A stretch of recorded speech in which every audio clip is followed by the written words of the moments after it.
La utilización de las licencias Creative Commons o cualquier otra licencia que permita la libre distribución y demás, recordemos, Creative Commons es un proyecto nacido en los Estados Unidos en el año 2001, que tiene capítulos y adherentes y usuarios en prácticamente todo el mundo, pero no son las únicas licencias libres. Digo, cada vez que un autor expresa de manera voluntaria lo que quiere que ocurra con su obra, lo que permite que ocurra con su obra, está de algún modo estableciendo sus propios términos de uso. Sin embargo, frente al problema que tenemos en este momento de las regulaciones globales de propiedad intelectual, la regulación global de derechos de autor y de copyright y la legislación nacional, en Argentina la ley 11.723, una ley que data de 1933 y que recoge todo el marco restrictivo de la doctrina internacional de los derechos de autor, las licencias Creative Commons o las demás licencias libres no solucionan el problema.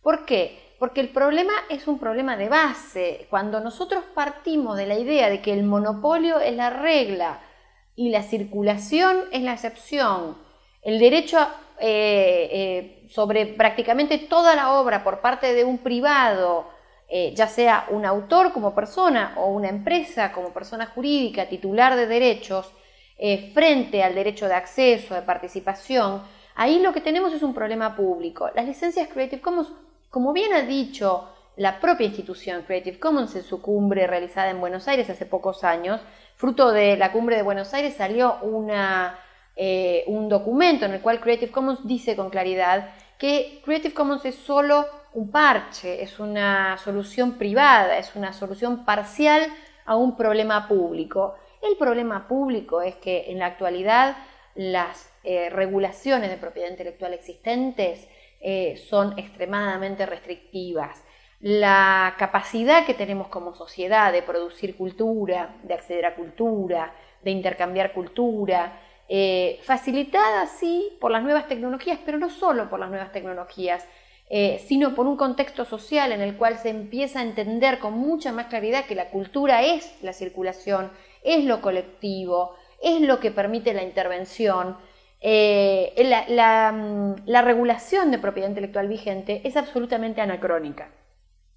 La utopía de pensar que un autor puede controlar lo que ocurra con su obra una vez publicada es una utopía inexistente, es una posición que no solo es imposible, sino que además fija un concepto de cultura totalmente retrógrado y totalmente restrictivo. Se entiende por cultura aquello que construimos colectivamente, aquello en lo que participamos.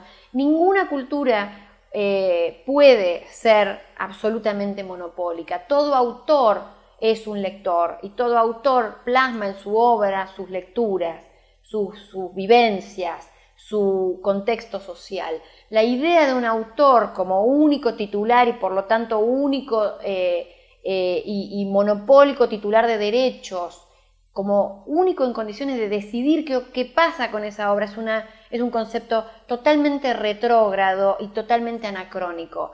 Las licencias Creative Commons y las licencias libres llegan a darle a los autores que entienden que esto es anacrónico una pequeña herramienta legal.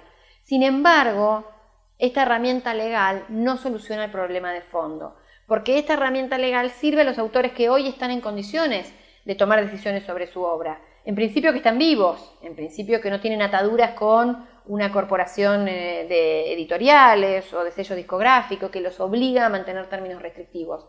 Pero ¿qué pasa con toda aquella cultura que ya está en manos de estas corporaciones? ¿Qué pasa con toda esta cultura que ha sido olvidada porque sus autores han muerto y sus herederos son desconocidos o son gente que ni siquiera se interesa en reeditar la obra de sus abuelos y obra que todavía está bajo los términos de la propiedad intelectual y que no puede ser disfrutada, circulada, gozada, intervenida, discutida, siquiera leída, porque no interesa a los fines comerciales? ¿Qué pasa con toda esa obra cuyos autores no están ahí para reivindicar su derecho a ponerla en circulación? Obra huérfana, obra olvidada por la industria, obra que no tiene interés comercial, obra agotada. Hay muchísimos casos de obra que está atrapada por las cadenas de la propiedad intelectual y que está impedida en términos de libertades, la ciudadanía está impedida en términos de libertades de acceder a esa obra. Entonces, Creative Commons es una solución muy pequeñita que sirve a los autores que están vivos y que tienen la convicción de que la cultura es esto, la cultura es circulación, la cultura es creatividad colectiva. Pero eso es una porción mínima. El problema de la restricción de la propiedad intelectual es un problema público. Creative Commons nos sirve también para demostrar que hay otra forma de hacer las cosas, pero hasta tanto no reconstruyamos un sistema de propiedad intelectual que atienda los derechos de los autores, que atienda el derecho de los autores a tener una vida digna, pero que entienda que la cultura, si no circula, nunca puede ser libre, no vamos a tener efectivamente una cultura libre.